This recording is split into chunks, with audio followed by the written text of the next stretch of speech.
Good morning students. So this is the chapter 11 जो हमने last week में किया। So let's revise this again. That is the water in the atmosphere, कि हमारे atmosphere में जो वाटर प्रेजेंस है वो कहाँ से आता है, कैसे होता है वाटर साइकिल, तो वो सारा हम इस चैप्टर में डिटेल में पढ़ेंगे। सो यहाँ पे सबसे पहले कि जो वाटर है, ठीक है, वो किस फॉर्म में होता है हमारे एटमॉस्फेयर में, वाटर वेपर्स की फॉर्म में होता है।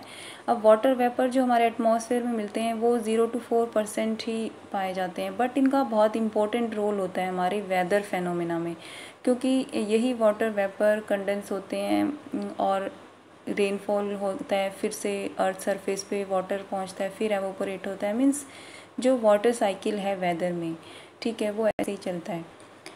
अब ये जो वाटर प्रेजेंस है एटमॉस्फेयर में, ये मेनली 3 फॉर्म्स में हमें मिलता है। वो 3 फॉर्म्स कौन सी हैं? Gaseous, liquid and solid form. अब गैशियस फॉर्म इनकी ऑल नो कि जैसे एवोपरेशन होता है, एवोपरेट होते हुए लिक्विड फॉर्म जो है सरफेस पे है। बट सॉलिड फॉर्म कौन सी है? कई बार क्या होता है, कंडेंसेशन लिक्विड में ना होके सॉलिडिफाइड हो जाता है ना, जैसे हेल स्टॉर्म्स हो गए, इस तरह से स्नो है, तो ये सॉलिड फॉर्म है। अब ये जो मॉइस्चर है, ये मतलब जो वाटर वेपर हैं, ये क्या कहते हैं हम इनको, ये मॉइस्चर ही है, and this moisture is known as the humidity. अब ये जो मॉइस्चर है, कहने का मतलब है जो वाटर वेपर हैं, ये एटमॉस्फेयर में आते कहाँ से हैं? ड्यू टू द एवोपरेशन और ट्रांसपायरेशन की प्रोसेस के through. Evaporation you all know कि इंसोलेशन के बाद जब वाटर गर्म होता है, सरफेस गर्म होता है, तो एवोपरेट होता है वाटर। जबकि ट्रांसपायरेशन भी सेम प्रोसेस है, बट ये प्लांट्स के थ्रू होती है। जब प्लांट्स एक्सेस जो एक्स्ट्रा वाटर वो एवोपरेट कर देते हैं, दैट इज़ ट्रांसपायरेशन प्रोसेस। तो इन दोनों प्रोसेस से एटमॉस्फेयर में वाटर वेपर ऐड होते हैं, और वाटर वेपर जो प्रेजेंट हैं इसे हम ह्यूमिडिटी कहते हैं, ठीक है, और इसे कई तरह से एक्सप्रेस भी किया जाता है। अब जैसे ह्यूमिडिटी यहाँ 2 तरह से आपको दी है, एब्सोल्यूट और रिलेटिव ह्यूमिडिटी। अब दोनों में डिफरेंस ये है कि जो एब्सोल्यूट ह्यूमिडिटी है उसे हम जो एक्चुअल अमाउंट है वाटर का, ठीक है, उस तरह से उसको मेज़र करते हैं। Actual amount of water vapour present in the atmosphere, ठीक है, वो होती है एब्सोल्यूट ह्यूमिडिटी। और इसका जो वेट है वाटर वेपर का per unit volume of air पे, इसे हम किस तरह से एक्सप्रेस करते हैं, मतलब इसके इस एक्चुअल वेट को, दैट इज़ ग्राम पर क्यूबिक मीटर। अब जो एयर की वाटर वेपर होल्ड करने की कैपेसिटी है, एबिलिटी है, वो टेम्परेचर पे डिपेंड करती है कि टेम्परेचर जितना ज़्यादा होगा एवोपरेशन उतना ही एक्स्ट्रा होगा, ज़्यादा होगा। तो इस तरह से absolute humidity place to place जो अर्थ सरफेस पे ना अलग अलग डिफरेंट होती है, ठीक है, सब जगह सेम नहीं होता है ऑपरेशन, कई जगह कम होता है, कई जगह ज़्यादा होता है।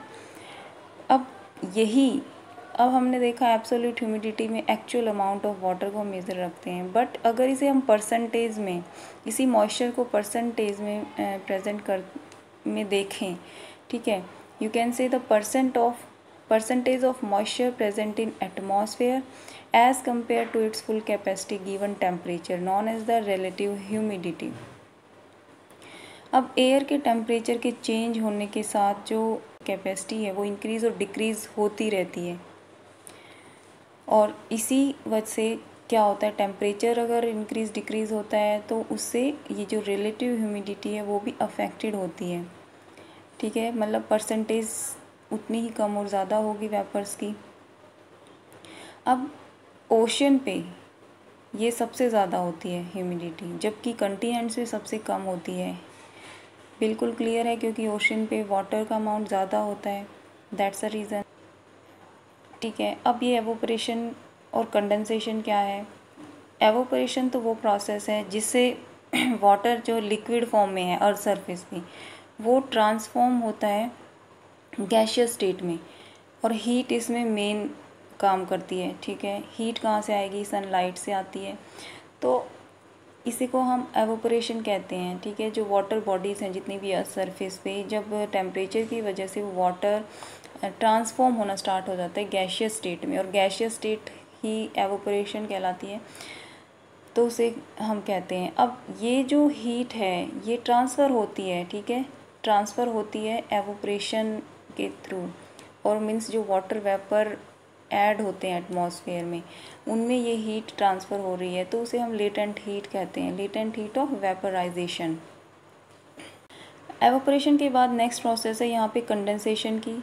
अब ट्रांसफॉर्मेशन, अब कंडेंसेशन क्या है, देखो यहाँ एवोपरेशन में तो क्या वो गैसियस स्टेट में ट्रांसफॉर्म होगा, फिर उसके बाद क्या होता है जब हाइट पे जाके टेम्परेचर फिर से कूल डाउन होना स्टार्ट होता है तो यही गैसियस स्टेट फिर से वाटर वेपर में, ठीक है, लिक्विड कह सकते हो आप, उसमें ट्रांसफॉर्म होना स्टार्ट हो जाती है, तो उसे हम कंडेंसेशन कहते हैं। और कंडेंसेशन कब होता है, due to caused by the loss of heat, जब हीट लूज होना स्टार्ट होती है, मतलब टेम्परेचर कम होना स्टार्ट हो जाता है, जब जो वाटर वेपर है वो कंडेंस्ड होता है किसमें, फिर से लिक्विड फॉर्म में, ठीक है। और कई बार ये डायरेक्टली सॉलिड फॉर्म में भी कंडेंस हो जाता है, जिसे अब जो ये सॉलिड फॉर्म होने की प्रोसेस है, ठीक है, कंडेंस होने की, उसे हम सब्लिमेशन कहते हैं यहाँ पे। अब जो कंडेंसेशन है इसकी भी कई फॉर्म्स होती हैं, और these are the following forms: dew, frost, fog and clouds. Condensation की जो फॉर्म्स हैं कैन बी पे, ठीक है, वो जैसे स्टोन्स हो गए, ग्रास हो गई, प्लांट्स के लीव्स, कहीं पे भी ये डिपॉजिटेड हो जाती है, इसे ड्यू कहते हैं। और ड्यू बनने के लिए जो आइडियल कंडीशन है, एयर की मूवमेंट नहीं होनी चाहिए, काम मतलब शांत हवा होनी चाहिए, high relative humidity, relative humidity you all know कि परसेंटेज जो है ह्यूमिडिटी की मतलब हाई होनी चाहिए, ठीक है, मॉइस्चर ज़्यादा होना चाहिए, तो ऐसा विंटर सीजन में होता है। And cold and long night should be there for the formation of dew. और टेम्परेचर कैसा होना चाहिए, dew point is above the freezing point, means freezing point क्या होता है, 0 डिग्री से ऊपर होना चाहिए ना, तभी तो वो लिक्विड फॉर्म में रहेगी, वाटर की ड्रॉपलेट्स बनेंगी, अगर कम होगा तो वो फिर जम ही जाएगा। नेक्स्ट आता है frost. Frost forms on cold surfaces when condensation take place below freezing point. अब देखो ड्यू और फ्रॉस्ट में यही डिफरेंस है कि वो फ्रीजिंग पॉइंट से अबाव होता है ड्यू पॉइंट, इसमें बिलो होता है मतलब नीचे। नेक्स्ट यहाँ पे आता है फोग एंड मिस्ट। अब फोग और मिस्ट में देखो डिफरेंस ये है कि फोग की बजाय मिस्ट में ज़्यादा वाटर वेपर होते हैं। अब फोग क्या होती है, एक बिल्कुल जैसे क्लाउड्स की तरह ही होती है बट ग्राउंड के नियर होती है, जिसे धुंध कहते हैं ना हम, जिसमें विजिबिलिटी कई बार बिल्कुल कम होती है या बिल्कुल ज़ीरो, कई बार नहीं दिखाई देता है। अब इंडस्ट्रियल और अर्बन एरियाज़ में तो बहुत पॉल्यूशन की वजह से जैसे स्मोक होता है, तो वो और भी ज़्यादा हेल्प करता है फोग बनने में। वो मिक्स होके जब और भी फोग बनती है तो उसे हम एज ए कैसे डिस्क्राइब करेंगे, स्मोग, ओके।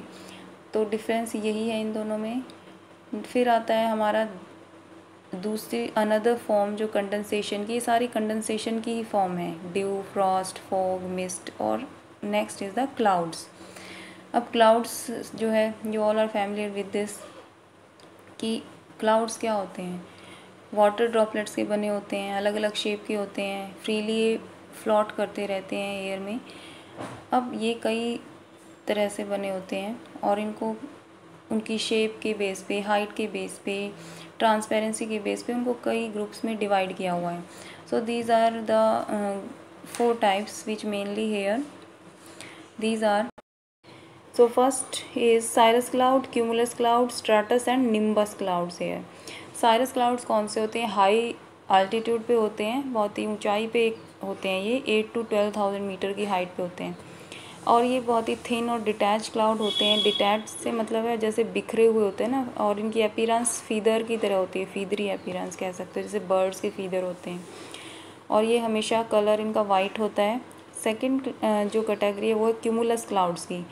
क्यूमुलस क्लाउड्स कितनी हाइट पे होते हैं, 4 to 7,000 मीटर की हाइट पे, यू कैन से कि मिड लेवल क्लाउड हैं ये, और ये कॉटन वुल की तरह दिखाई देते हैं, जैसे पैचेस होते हैं ना स्कैटर्ड, बिखरे हुए, जैसे वुल के, वाइट होते हैं बिल्कुल। Next is the stratus clouds.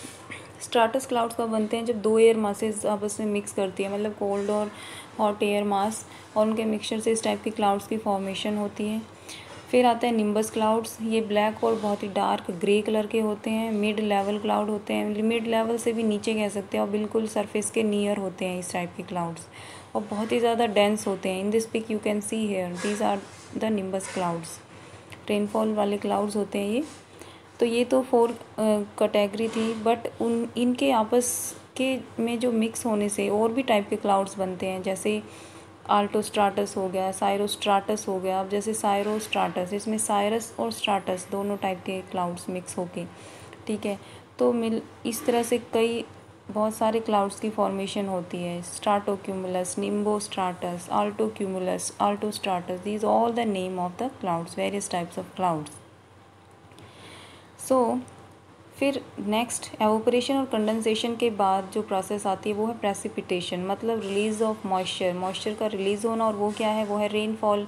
अब रेनफॉल की फॉर्म में तो ये प्रेसिपिटेशन होता है जब एयर की कैपेसिटी ख़त्म हो जाती है ना होल्ड करने की। अब कंडेंसेशन और एवोपरेशन कंटिन्यूस होता रहता है, तो एक टाइम पे जो एयर है वो सैचुरेट होगी और होल्ड करने की कैपेसिटी वो कम हो जाती है, और फिर वही कंडेंस मतलब जो वाटर वेपर है वो प्रेसिपिटेशन मतलब रेनफॉल की फॉर्म में फिर से सरफेस पे पहुंचता है। अब जो ये रेनफॉल है, कई बार प्रेसिपिटेशन मतलब जो कंडेंसेशन हो के बाद कई बार टेम्परेचर 0 डिग्री से भी कम होता है तो प्रेसिपिटेशन सॉलिड फॉर्म में होता है, ठीक है, जैसे स्नोफॉल कहते हैं हम उसे। बहुत ज़्यादा कम टेम्परेचर वाले एरियाज़ में इसीलिए स्नोफॉल होता है, क्योंकि वहाँ वो जो वाटर वेपर है, मॉइस्चर है, वो फ्रोज़न कंडीशन में हो जाता है। हेल स्टॉर्म्स हैं इसका एग्जांपल, स्लिट है, ये सारी फॉर्म है। अब ये जो प्रेसिपिटेशन है इसकी भी टाइप्स हैं, you can say the types of rainfall. तो ओरिजिन के बेस पे मेनली 3 टाइप्स की रेनफॉल होती हैं। एक तो convectional rainfall, second is the orographic rainfall, and then is the cyclonic rain. तो convectional rainfall as the name given, convectional मतलब कन्वेक्शन करंट्स से पैदा होती है। अब कन्वेक्शन करंट्स क्या होती हैं, मतलब राइजिंग हेयर, जो वर्टिकली गर्म हेयर ना राइज करती है। अब ये ऐसी एयर कब राइज़ करेगी, जब टेम्परेचर बहुत ज़्यादा होगा, मीन्स हॉट सरफेस पे जब एयर बहुत ज़्यादा हॉट होके वार्म होके वो क्या करती है, एक्सपेंड करती है, एक्सपेंड मतलब फैलती है, हल्की होती है और राइज़ करना स्टार्ट करती है। तो इस तरह की जो गर्म हवा ऊपर उठती है ना, उसे हम कन्वेक्शन करंट्स कहते हैं। और अब इसी की वजह से ऊपर फिर जब ये कूल डाउन होके फिर कंडेंसेशन होता है और रेनफॉल होता है, इस टाइप की रेनफॉल को हम कन्वेक्शनल रेनफॉल कहते हैं।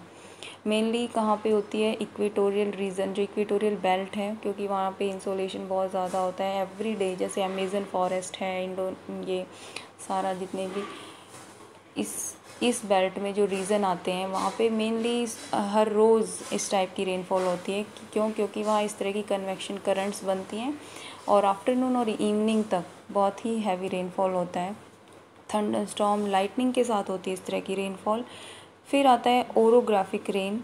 ओरोग्राफिक रेन कैसे होती है, मेनली ये सी के आसपास होती है। जैसे कोई हिली मीन हाई टेरेन, जैसे हिल या माउंटेन है, तो जो समुद्रों से जो एयर वहाँ से जा रही है उनके ऊपर से, तो वो अपने साथ बहुत ही उसमें मॉइस्चर होता है, क्योंकि वहाँ पे water source you can say, and due to the evaporation this air kept the lot of moisture with it।